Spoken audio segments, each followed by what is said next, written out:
On the verge of victory, Iraq celebrates the imminent liberation of their second largest city. But as fighting continues, we ask, at what cost? I'm Imran Garda, and today's newsmaker is Daesh's dying days in Mosul. June 2014, a little-known group of violent militants swept across northern Iraq, overrunning security forces and capturing the major city of Mosul. Daesh, or ISIS, would go on to gain notoriety across the world. But 3 years on, it appears this violent chapter of Mosul's history could be drawing to a close. Their self-proclaimed caliphate has crumbled, and now Iraqi security forces are clearing the last remaining pockets of fighters from the old city. But the battle has taken a huge toll on civilians, and when the guns finally fall silent, what comes next? Sandra Gutman takes a look.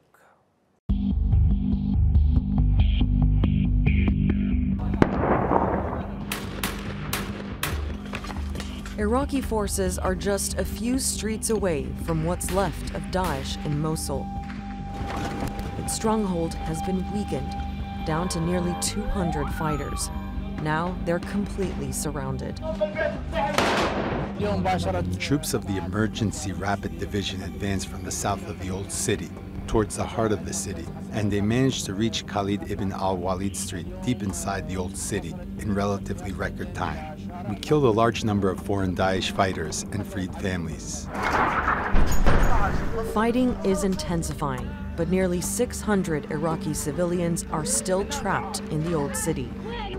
TRT World correspondent Nicole Johnston is on the ground in Mosul. The lives of the people of Mosul are in ruins, where she's seen hundreds of families make a run for safety, including one woman carrying a 10-day-old baby and others who've left loved ones behind.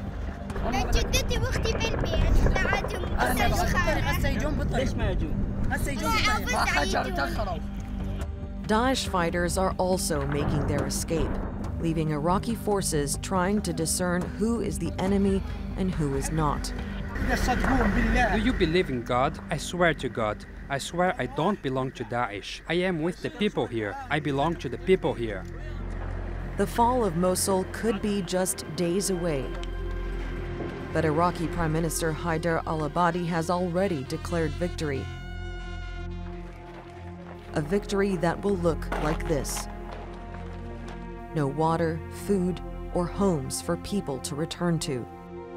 Where will Mosul's residents go now? And who will people blame for the destruction of this city? Sandra Gutman, The Newsmakers. Well, to discuss this, I'm joined now from Baghdad by the spokesman for the Mosul counter-terrorism unit, Sabah al-Nu'man.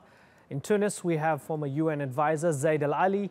He's also the author of The Struggle for Iraq's Future. And from Doha, Martin Reardon is the senior vice president of the Sufan Group, a security and intelligence firm. Gentlemen, thank you very much for joining us.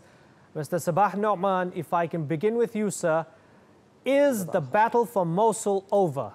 Well, we are very, very close to announce the liberation of Mosul because all the security forces, they are coming very close to achieve the last targets in order to announce the liberation of the old city of Mosul. And with that, we can say that we are defeating ISIS from this area.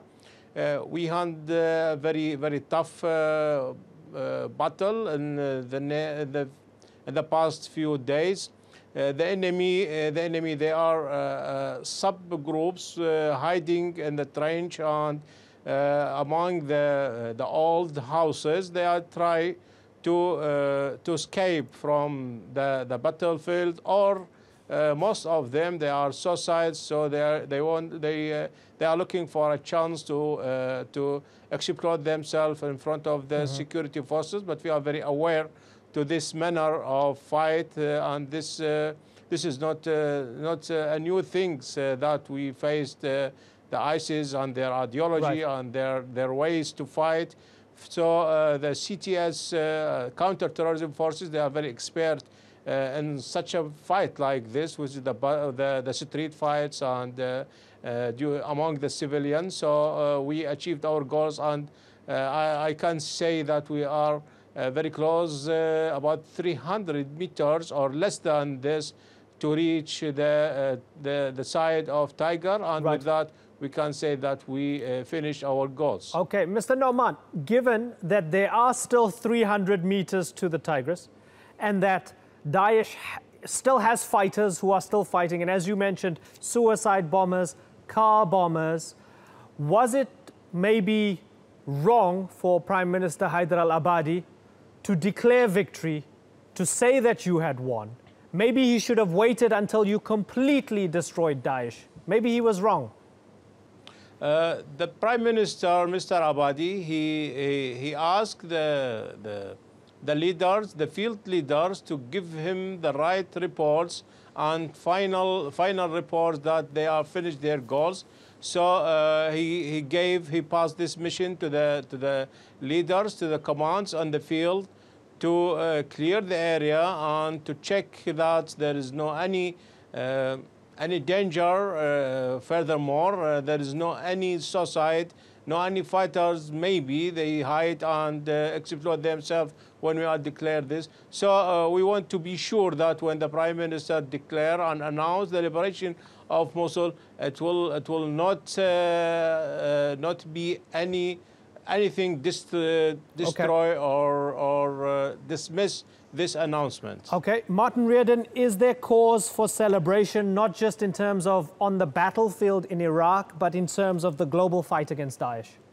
And I think the Prime Minister is correct. It's just a matter of time, whether that's hours or the next few days, before Mosul is completely recaptured and ISIS in Mosul as a fighting force is defeated. But we have to keep in mind that Islamic State or ISIS does not have to have territory to maintain its integrity. And I think they've been preparing for this for the last 3 years, at least for a year. I remember June of 2016, Abu Muhammad al-Adnani announced to the world that just because Islamic State may lose Mosul, Raqqa, and even Sirte, doesn't mean they're defeated. They can go back underground, come back up as an insurgency, and resurface someplace else at a time and place of their choosing, whether that's in Iraq and Syria, somewhere else in North Africa or West Africa, in Yemen, in the Caucasus, wherever. Yeah, difficult to destroy militarily a really terrible idea that has metastasized. Zaid al-Ali, Mosul's on the verge of being liberated, but has it come at a horrendous cost, given that so many civilians have been killed? I mean, there's no question that there's a lot to be happy about, and there's a lot to be unhappy about. Everyone should be happy about the fact that Mosul will soon be free of ISIS control. But looking at the scenes of the displaced persons and the displaced persons' camps, it's very hard to be jubilant in the circumstances. And also thinking about the future, it's difficult to be optimistic as well, considering that all of the reforms that people have been waiting for the Iraqi government to enact to its judicial sector, to its police, to the intelligence sector have basically not taken place. And there's an expectation amongst many that despite the successes in Mosul, which are very significant, that there's a serious risk that the displaced persons will not be able to go home soon, that if they do go home, that they won't be given adequate support, that if they do go home, that they'll be left basically to their own devices, and also that whatever happens, however they go home or whenever they go home, that the security sector in Iraq won't be capable of keeping the country safe from terrorism, as we've already seen now in parts of the country that have been liberated, such as Tikrit for some time, where ISIS has already managed to reestablish a presence and has already carried out significant operations in those places. Martin Reardon, do you share those fears that Daesh or maybe something with another name will be able to regenerate long after Mosul has been liberated, because structurally, systemically, a lot of the core issues haven't been resolved? I agree. I think we're looking at a couple of things. There were reasons, social, political, and economic, that Daesh or their predecessor, Al-Qaeda in Iraq, came into being. And those reasons, to some extent, at least from the Sunni population there in western Iraq and northern Iraq, was the disenfranchisement by the government. The al-Abadi government is going to have to correct those perceptions of disenfranchisement, or ISIS can go underground and then resurface again, whether it's weeks or months down the road, but they will resurface if those if those issues are not corrected. And we see this with terrorism everywhere. It's not just Iraq, it's just not Syria, it's everywhere where you have the terrorism in areas where they're poorly governed. The people are disenfranchised. That has to be corrected. Otherwise, you're going to see a number of different things. Some of the fighters may switch allegiance. They could go with Jabhat al-Sham. They could go with Ahrar al-Sham. Some may switch over to al-Qaeda or with other rebel groups. Others will return to their home countries. Remember, there are 5,000 foreign fighters just from Western Europe, several thousand from North Africa, 2,500 from Saudi Arabia. They'll go back and they'll fight there or in another conflict zone in an area that gives them what they need, lack of governance. Sabah Nouman, does your government have a clear plan to help people, especially just ordinary Sunnis who have been caught up in the violence, to help them after you have retaken Mosul? Certainly, sir, when we are putting the plan for liberation Mosul and defeating ISIS, in the same time the Iraqi government and the local governments, they made their plan for saving the people, supporting the people, also return back the people from the camps to their own houses, rebuilding the city. All these things, it's stuck in the mind when we put the plan for defeat ISIS and liberate the Mosul. So nowadays, there are many neighborhoods that we liberated that it's faced the return back of the civilians to their houses, and the local government of Mosul, and also the many constitutions, many governorates also that support them, and also many organizations. They are working now in Mosul to rebuild the area, rebuild the houses, and also maintain the victory that's happened in these neighborhoods in order to stop the enemy from returning back. And we want to be ensured that this area they become very safe, and there are no more dangerous against them. So this is plan. It is when we are putting the plan for liberation the Mosul and defeating the ISIS. Zaid al-Ali, do you think that the Iraqi government has learned from its mistakes of the past, whether it was major policy mistakes from Nouri al-Maliki or crimes of Hashd al-Sha'bi and others which created many of these current problems? Do you think it's learned from those mistakes, Zaid? Well, I think some people, some individuals, some officials in the Iraqi government have definitely learned the mistake. We've seen it from statements that have been made from various people, including in the Golden Brigade. But whether or not the Iraqi state as a whole and its institutions have learned those lessons, first of all, and second of all, whether or not it has the capacity to act on any lessons learned, that's really subject to question. If you look at, for example, the legislative agenda in Parliament, look at the laws that have been passed over the past 3-4 years, and the quality of the laws, the detail, and so on and so forth, it's really lacking. First of all, because mainly it doesn't focus on security, it doesn't focus on judicial reform, doesn't focus on rule of law reform, so on and so forth. It really reads like a list of international agreements that the Iraqi state is adhering to. And it doesn't feel like, when you look at the list of laws that have passed, it doesn't at all feel like that it's a country that's in a state of conflict. That's one thing. And second thing, of course, I'm always delighted to hear that measures have been made and taken to rebuild and to control and so on and so forth, but there's a question of capacity, of financial capacity. I mean, the amount of destruction in Mosul and Ramadi and in other places is really very, very, very high, and it's going to cost a huge amount of money to reconstruct all of that. And the Iraqi state, as everyone well knows, relies exclusively on oil revenues in order to finance its budget, and oil revenues are relatively low at the moment in comparison to previous years. So unless there's a huge increase at some stage, there's going to be some serious problems down the road. Zaid, does it need... Once again, goes... Sorry. Sorry to interrupt you. Does Iraq need more international help, particularly spearheaded by the United States? At the moment, the US is providing advisors and air cover and airstrikes and so on. But beyond that, does Iraq need to go back to go forward, and does it need to re-invite the Americans? Well, I don't know. I'm not sure exactly what you mean by re-invite the Americans. If what you mean by that is to invite the Americans to be back in Iraq presently, to be present in Iraq physically and to have huge numbers of troops and so on and so forth, I definitely don't think we need that, and I don't think that would help. After all, it was under American occupation that these problems started occurring of Al-Qaeda and so on and so forth. So I don't think that's a solution at all. Whether or not I do think, however, that Iraq could do with significant international support to finance and to help finance or help organize the reconstruction. And actually, there is some assistance that's being delivered at the moment, but I don't think it's going to be forthcoming. I don't think Iraq should expect that there'll be a huge amount of assistance, at least not much more than is already taking place.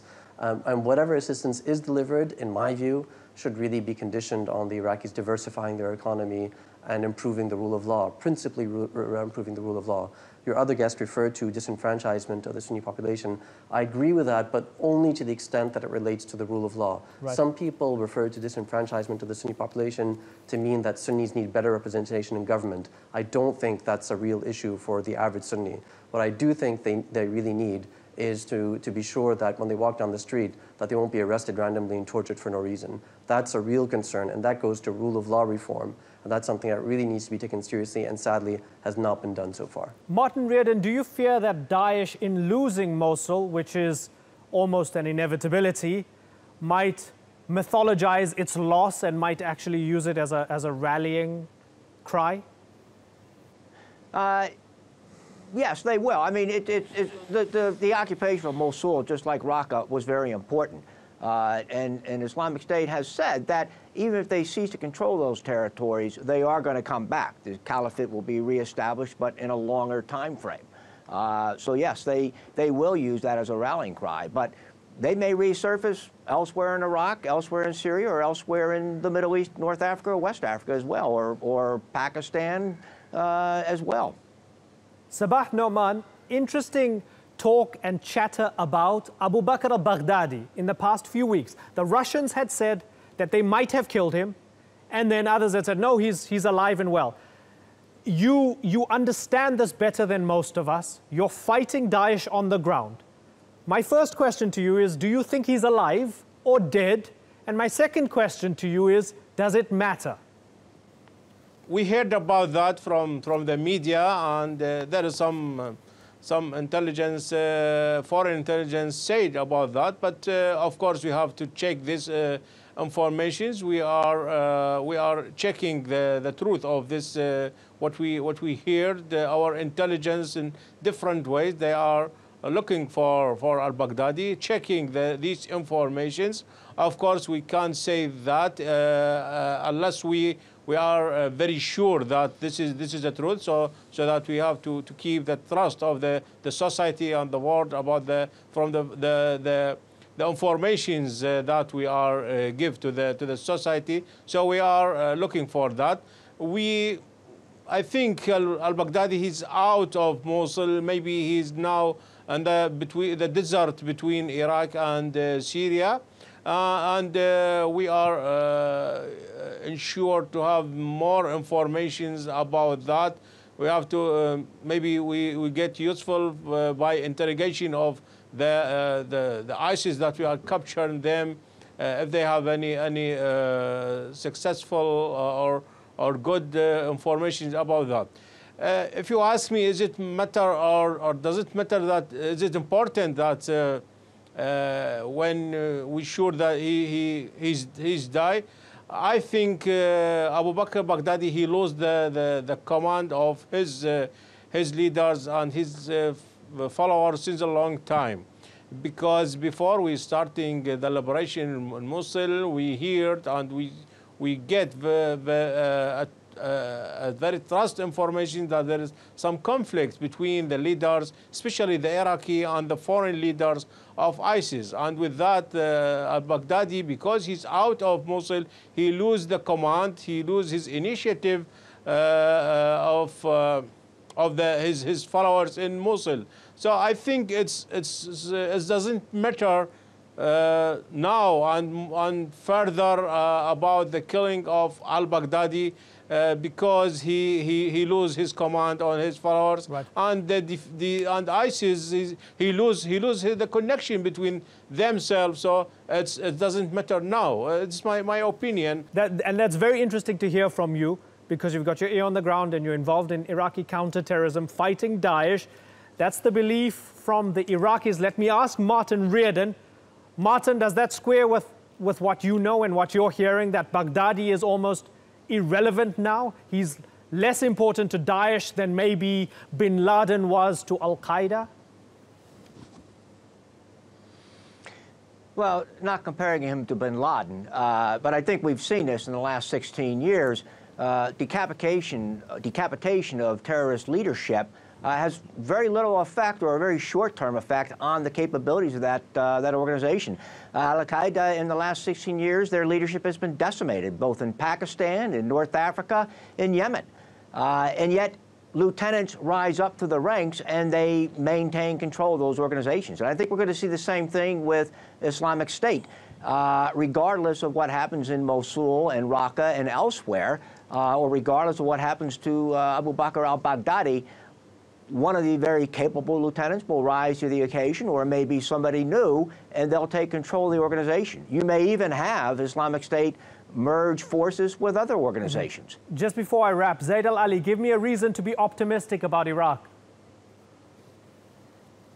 That's a difficult question, I'm afraid. I mean, as I mentioned before, the long-term indicators for Iraq are very, very difficult. You know, the economically, socially, everything. I mean, you know, the one thing that you can say, at least in comparison to the previous few years, is that the government now broadly in Baghdad is under the control of forces that are a lot more sympathetic towards democracy than they were in 2012, 2013, so on and so forth. Right. Unfortunately, I've got to wrap, but gentlemen, it's been great getting your myriad perspectives on the program. Zaid al-Ali, Martin Reardon, and Sabah al-Nu'man.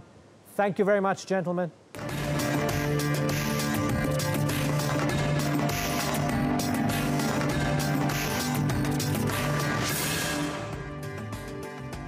Still to come on the Newsmakers, Italy threatens to stop the boats, saying it can't take any more migrants. But is that legal? And what will it mean for those fleeing North Africa? And do you really know where your clothing comes from? The answer could lie in Central Asia slave fields. We ask what the World Bank has to do with it. Welcome back to the Newsmakers. Italy's government says it's not coping with an increasing tide of refugees crossing the Mediterranean. Their pleas for help from Europe have so far fallen on deaf ears. So now they're threatening to close their ports to all non-Italian boats carrying migrants. NGOs say the plan puts lives at risk, but refugee charities have themselves faced criticism for enabling the people smugglers' trade by retrieving people from international waters. So what impact would the closure of this route have?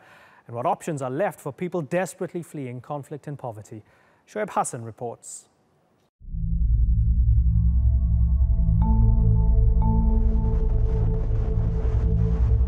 It's the only way out for these migrants seeking sanctuary in Europe.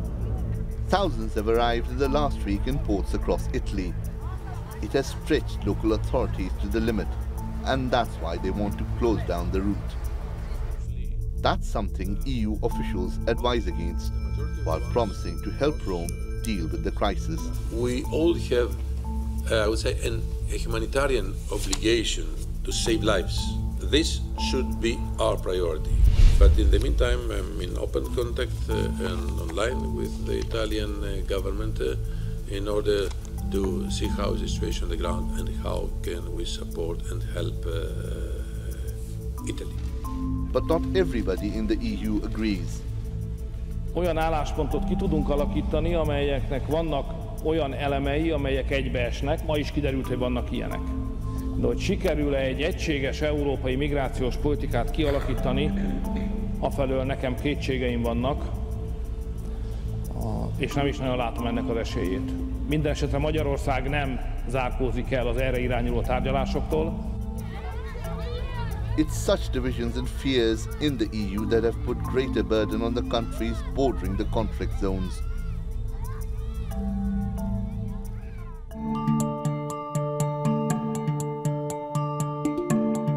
Since the refugee crisis began with the Syrian conflict, Turkey has taken in 3 million refugees. It's also signed a deal in 2016 to accept back refugees and shut down routes through neighboring Greece. And that's why many Middle Eastern refugees now use the route through North Africa. They join migrants fleeing war and famine in the African continent to cross the Mediterranean by boat. Last week we met a Syrian family of 6 with 4 small children, and they'd fled Syria because of the war there, and they just said the situation was completely unbearable. They couldn't leave their home, their kids couldn't go to school. They had to go to Lebanon, then to Egypt, and finally ended up in Libya, where they went from town to town in search of safety, but they couldn't find any, and the conditions just continued to deteriorate. Eventually, they said they had no choice but to just get on a boat and try and come to safety. None of them could swim, but they basically said that if we die, at least we're going to die together. When we rescued them, they were so happy and relieved, and just said that all they could hope for now was to go to Europe, to have a better life, and for their kids to go back to school and start learning again. Not everybody is as lucky. Hundreds of people have drowned or died in the face of the incredible hardships they face. And if Italian officials have their way, those that survive may find themselves out at sea, the gate to their promised sanctuary barred. Shoaib Hassan, the Newsmakers. Well, joining me now from Geneva is Joel Millman. He's the spokesperson for the International Organization for Migration. And from Rome, Maurizio Caprara. He's the foreign affairs commentator at the Italian newspaper Corriere della Sera. Thanks, both of you, for joining us. Good afternoon. Maurizio, let me begin with you.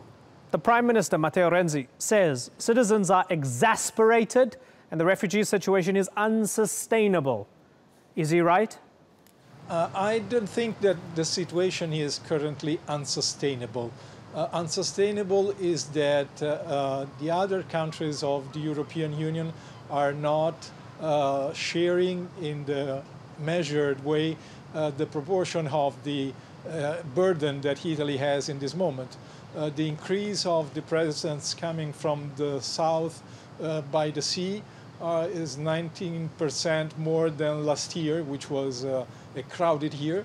And so it would be necessary to do something more, because with the good season, with the summer, more ships, or we can not call ships, but bad boats, weak boats, leave from Libya and other parts of Northern Africa trying to arrive in Italy. And this is a problem which in the first moment is just Italian, but I would say it's an European problem, and we have to share the burden. Joel Millman, do the Italians have a right to complain? Well, we want to say, first of all, for many years now, Italy has been a real paragon of assistance. IOM can't say enough about their initiative and hard work they've put in.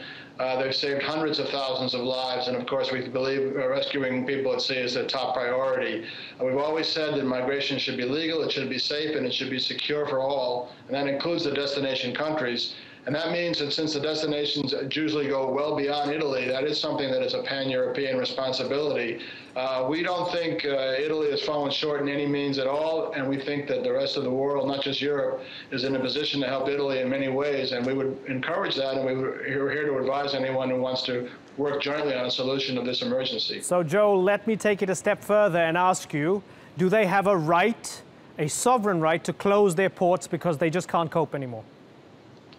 It's a tricky question. I mean, you're supposed to rescue people at sea under any conditions, so they don't have the right to ignore people in distress on the water. Nobody has that right. Commercial vessels don't have it, and military doesn't have it, fishermen don't have it, tourists don't have it. It's something that you have to do. Now, closing border, once you're a signatory to the 1951 Convention on Asylum, it's very difficult to close your border to anyone in distress if they're asking, for a real asylum case. On the other hand, Italy has never been that strict, and neither have any of the other countries, in enforcing the agreement that you have to stay in the country that you first landed and ask for asylum there. So there's a lot of room for a lot of jurisdictions in Europe to come together and come up with a common solution or a common position and policy, which so far has been lacking. Maurizio, tell me what the Italians think of the fact that the Coast Guard often has to go out maybe 100 kilometers out into sea to rescue these boats. Is Is that at the heart of it? They feel that maybe they're doing too much while others are doing nothing? Yes, there is this sensation that Italy is doing more than others do. And of course, there is not a threat to close the harbors from a day to another to the foreigners' boats and ships that comes from the non-governmental organization in a very fast way. What the Italian government has put as an hypothesis is that they could make a kind of pressure on the other countries. That is the factual translation of that statements about the close of the possibility to close the harbors. And this is a way to say we could do something that requires you pay more attention about what we are doing. Italy, of course, according to the laws about the sea, is one of the places where there are the safest harbors. But also foreign boats and foreign ships are there to support the assistance for the refugees and the migrants. And so the appeal is to, the request is to bring these people also in the harbors of France or Spain or other places. In this case, the proposal, the Italian proposal, is to build a joint commander of this operation. Right. And if the commander remains Italian, it's difficult to say to a ship, get away, go on another part. Although it's possible, for example, to ask more benchmarks or more informations before you allow the boat to come into the harbors. Right. But the idea is to organize a joint commander that gives the possibility to send some of these people in other countries. In 2016, there were in Italy and Greece 160,000 of refugees that have to be, according to an agreement reached in Brussels, that have to be distributed in the European Union. Until the end of this April, just the 11% of these 160,000 people were sent in other countries out from Italy and Greece. Right. Now I think they are more, maybe the percentage is higher, but the process is slow. And what Italy is asking is don't let us only, because otherwise the pressure Understood. is too high Understood. for us. Okay, Maurizio, let me bring in Joel. Joel, let's go to the kind of root of the problem, if you like, Libya. So we know that now that the Balkan route is sort of stemmed with the Turkey-EU deal, in many ways, the Mediterranean route spiked and people leaving Libya, trying to get to places like Italy, right? Now, tell me what the IOM is doing, Joel, in terms of dealing with the Libyan side of things, right? Who do you deal with? Who do you talk to when there's no real government or there are three governments? And how do you sort that out on that side of the water?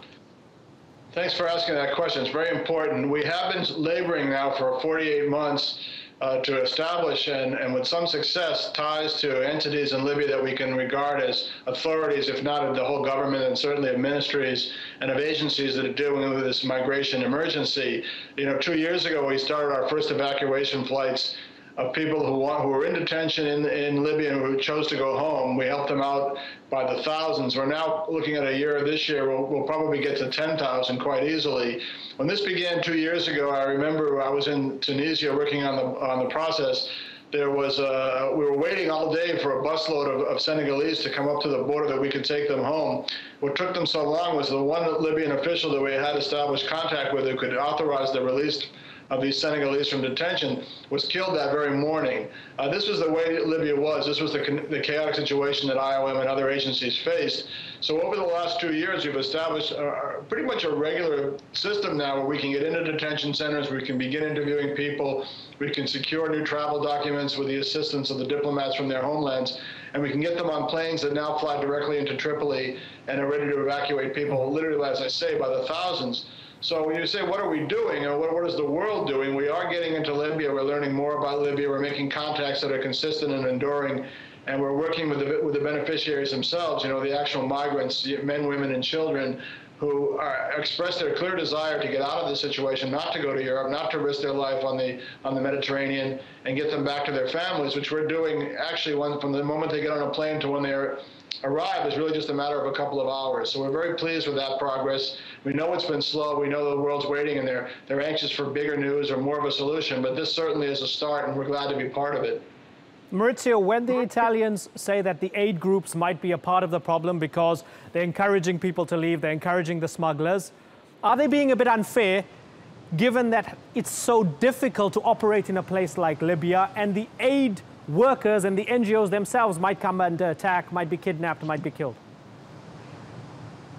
Yes, okay. We should avoid any kind of trial to all the NGOs who are involved in this operation, because there is a generous activity, and I cannot tell you what exactly all the Italians think, because we would need a poll. But for example, the Italian church says that is not correct to attack all the NGOs. Maybe the problem is that some of these NGOs are considered like a channel from the smugglers, and the people who work being paid a lot to leave these refugees or migrants on the sea in dangerous conditions. So what Italy is asking the Italian government is to make like a card of the NGOs that operate in that area, saying who they are, which personnel is working for them, and who they are paid from. Right. In a way, it's possible so to understand that there is no any kind of game, direct or indirect, between the smugglers and the NGOs. Okay. But I think that also this attention to the NGOs, it's necessary. Any information is useful. But the problem is that we are trying to find, I think, also Turkey, Italy, other countries, to find a kind of solution with a problem that we live like a daily emergency, but that is not a daily emergency. It's now an historical phenomenon of our times, and we should understand that investments are necessary in a part of the Africa, because, for example, you were talking about the Balkan Road, the Balkan Way, but a part of the migrants who are coming from Italy by the sea are coming from western areas, from Nigeria. Certainly, some of them are refugees fleeing war, and others might be classified legally as economic migrants. I don't want to get into that now because we are out of time, but I want to thank you, gentlemen. Thank you very much for joining us. It's a massive problem. Everybody's trying to find a solution. The roots are failed states and war, and until we can fix that, this isn't going to go away anytime soon. We hope everybody can do a better job. Joel Millman and Maurizio Caprara, thank you very much for joining us.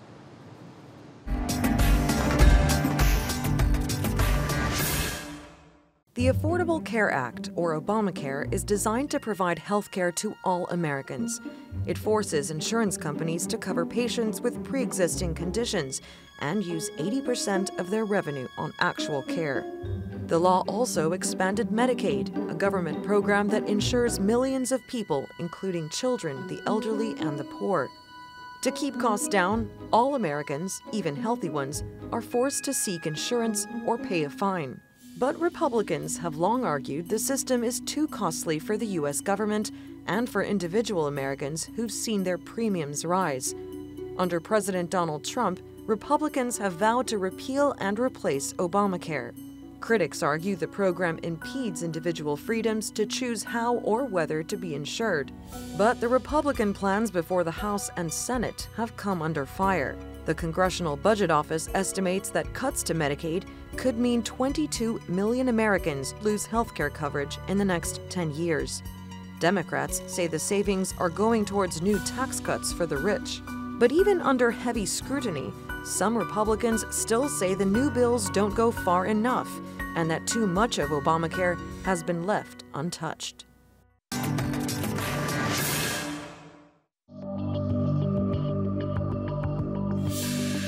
cotton industry in Uzbekistan actually are based on forced labor, and this is a unique situation because this is state-sponsored child labor and forced labor. State-sponsored slave labor. That's what Human Rights Watch calls the Uzbek government's annual cotton harvest.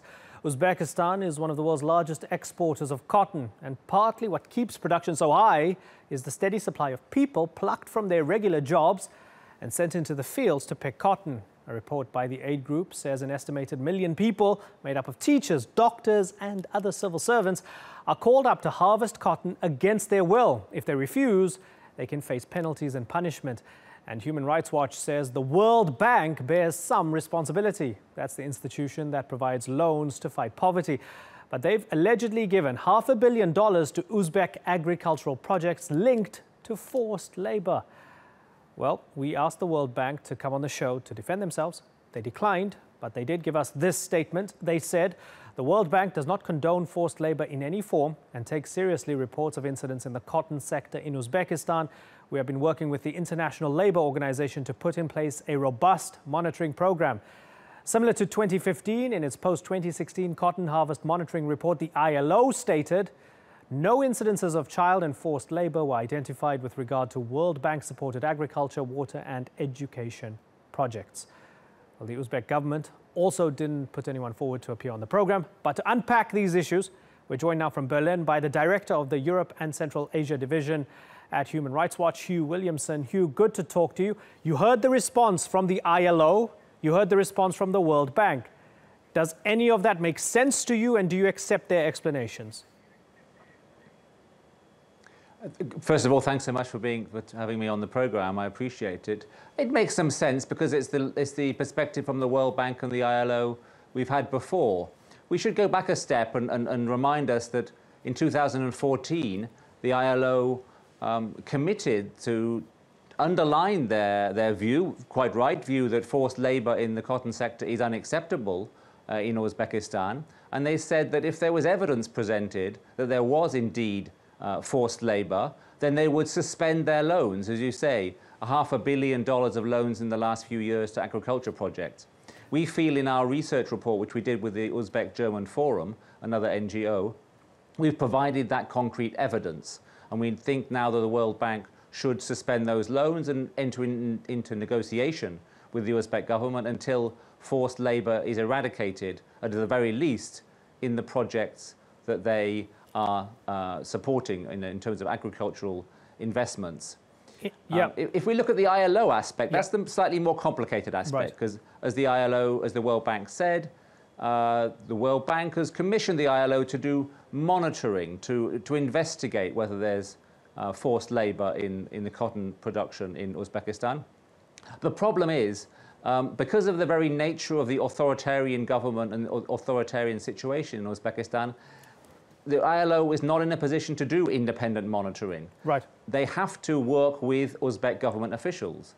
And that means that ordinary people who are picking cotton will not come forward and admit they've been forced to go to the fields. So essentially, the ILO comes up with reports and says, we didn't find any evidence because nobody came to us. Right. Well, obviously, it's understandable that nobody would come forward because they would feel threatened and intimidated and may lose their jobs or worse if they did so. Okay, so let's separate this out a little bit.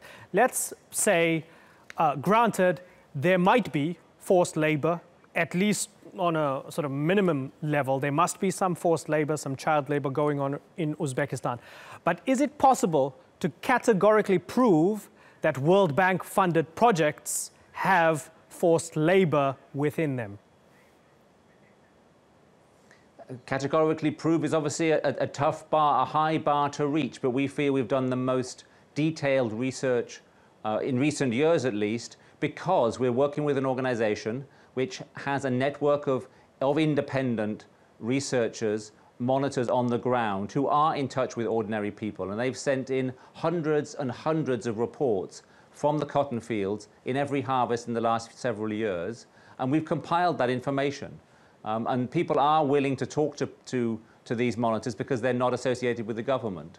So we do feel we've combined that evidence with leaked government reports, which says very, very clearly that students will be thrown out of university, that teachers will lose their jobs, that unemployed people will lose their welfare benefits if they do not go to the field. So a combination of the research we've gathered from ordinary people, plus these leaked government documents, we feel is convincing evidence, at least, that, that there is forced labour in World Bank projects. Might it be possible that this is something that's a part of Uzbek culture, where people go out and feel as if they want to help their economy and help their country, and so there might not be as much coercion as is presented in the report, and that those who are forcing people are just a bunch of rotten apples? Might that be plausible?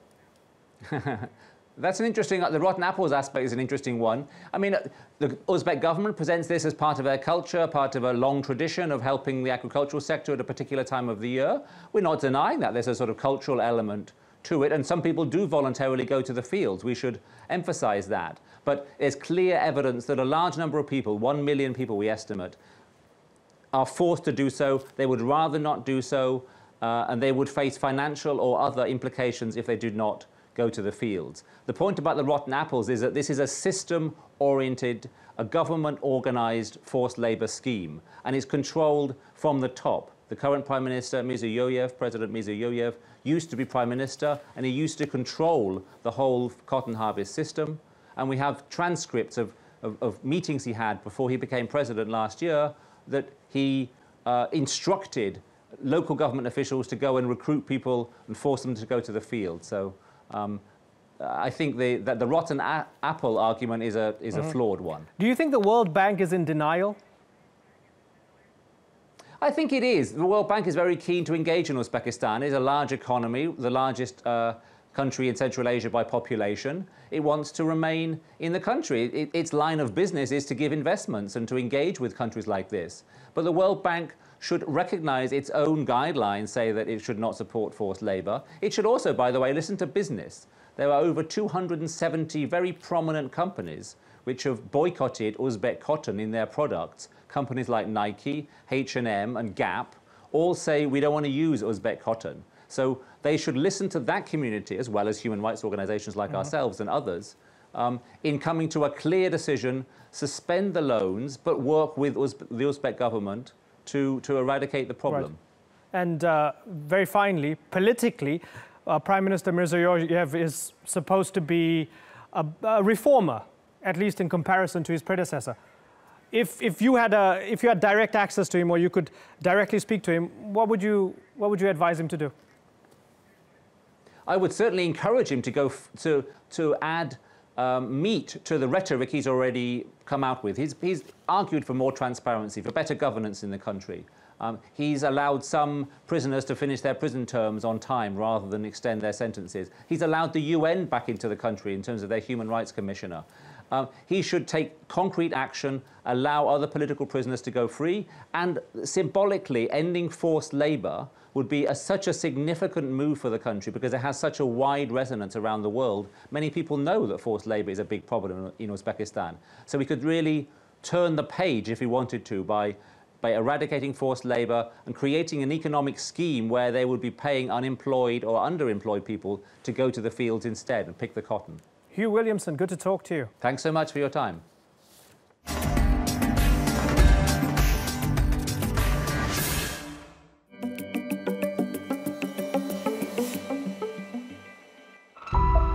I'm Patrick Fong. I'm 31. I'm from Hong Kong. I'm the CEO of Clean Air Network. It is an NGO to push for better air quality. It is very difficult, especially when we are talking about air pollution. You can't really touch it. You can't really look at it. But it is something that affects so many people, especially to the vulnerable groups, like the poor, like the children and the elderly, and the long-term patients. And you just start to think how to get people's attention. In Hong Kong, which is actually one of the places with rapid urbanization, and you see all the vehicles, traffic, and people all condensed in a very congested area. So I think it makes air pollution so difficult to handle, and it just affects a lot of people in Hong Kong.